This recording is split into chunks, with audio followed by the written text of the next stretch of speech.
بسم اللہ الرحمن الرحیم۔ محترم ناظرین السلام علیکم۔ ناظرین کرام، کیا آپ جانتے ہیں کہ یاجوج ماجوج کون ہیں، انہیں کیوں قید کیا گیا تھا اور یہ کب رہا کیے جائیں گے؟ پیارے دوستو، یاجوج ماجوج ایک ایسی قوم ہے جو اللہ کے سخت نافرمان اور آبادی میں بہت زیادہ ہیں۔ انہیں سکندر ذوالقرنین نے اللہ کے حکم سے ایک دیوار کے پیچھے قید کر دیا تھا۔ ان کے بارے میں کہا جاتا ہے کہ یہ حضرت آدم علیہ السلام کے تیسرے بیٹے یافس کی اولاد ہیں، جنہوں نے زمین پر بہت زیادہ فساد برپا کیا ہوا تھا۔ یاجوج اور ماجوج دو الگ قبیلے ہیں جن کے ظلم سے لوگ تنگ آئے ہوئے تھے، جس کے بعد حضرت ذوالقرنین نے ان کے آگے دیوار بنائی، جسے سد سکندری یا سد ذوالقرنین کے نام سے بھی جانا جاتا ہے۔ قرآن پاک میں اس دیوار کی تعمیر کا ذکر سورہ کاف میں کیا گیا ہے۔ اللہ تعالیٰ ارشاد فرماتے ہیں، اور آپ سے ذوالقرنین کا حال پوچھتے ہیں، کہہ دو کہ اب میں تمہیں اس کا حال سناتا ہوں۔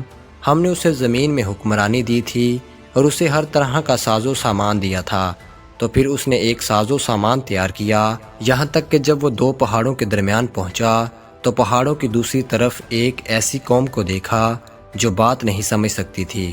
انہوں نے کہا کہ اے ذوالقرنین، بے شک یاجوج ماجوج اس ملک میں فساد کرنے والے ہیں، تو پھر کیا ہم آپ کے لیے کچھ محصول مقرر کر دیں اس شرط پر کہ آپ ہمارے اور ان کے درمیان ایک دیوار بنا دیں؟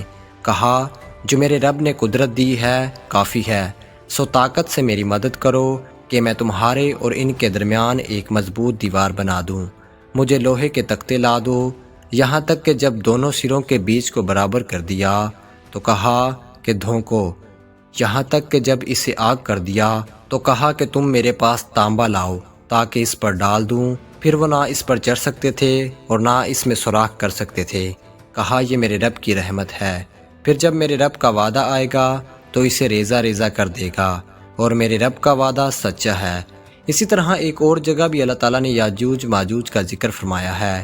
سورہ انبیاء میں ارشاد باری تعالیٰ ہے، یہاں تک کہ جب یاجوج اور ماجوج کھول دیے جائیں گے اور وہ ہر بلندی سے دوڑتے ہوئے اتریں گے۔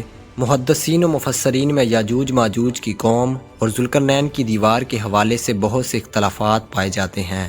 اب تک 5 ایسی دیواریں سامنے آ چکی ہیں جن کے بارے میں قیاس کیا جاتا ہے کہ ان کے پیچھے یاجوج ماجوج کو قید کیا گیا تھا۔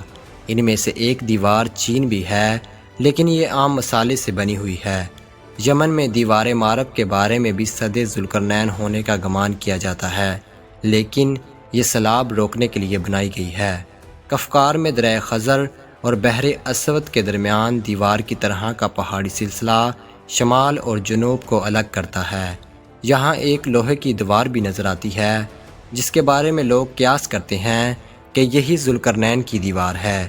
یاجوج ماجوج حضرت ذوالقرنین کی بنائی گئی دیوار کے پیچھے قید ہیں، جو قرب قیامت کے وقت ظاہر ہوں گے اور زمین پر خوب فتنہ پھیلائیں گے۔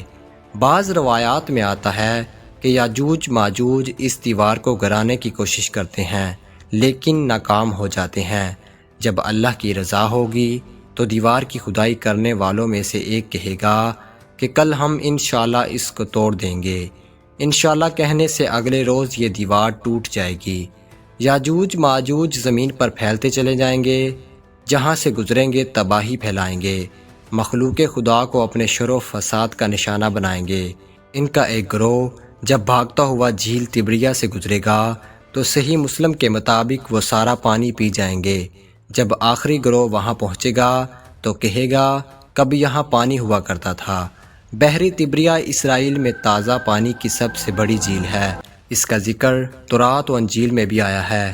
حضرت عیسیٰ علیہ السلام نے اپنی زندگی کا سب سے بڑا حصہ اسی جھیل کے ساحل پر گزارا۔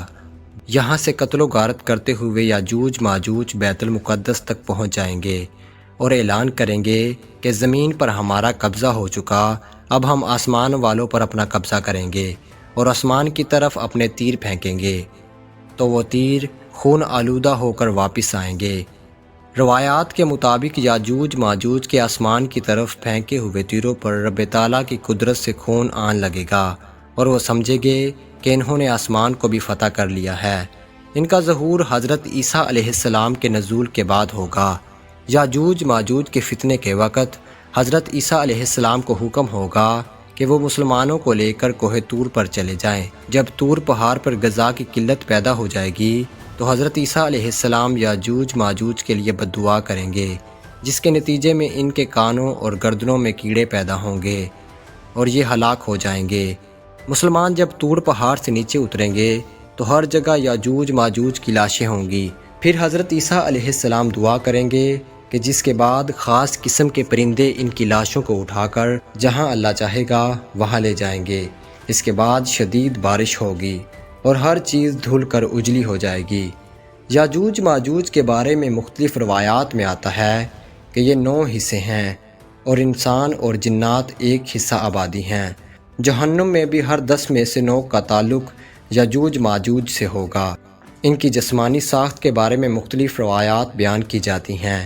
ایک روایات میں آتا ہے کہ یاجوج ماجوج کے لوگ کئی قسم کے ہوں گے، بعض شمشاد کی طرح لمبے، بعض طول و عرض، دونوں میں 4 ہاتھ، بعض اتنے بڑے کان رکھتے ہیں کہ ایک کو بچھاتے اور دوسرے کو اوڑھ لیتے ہیں۔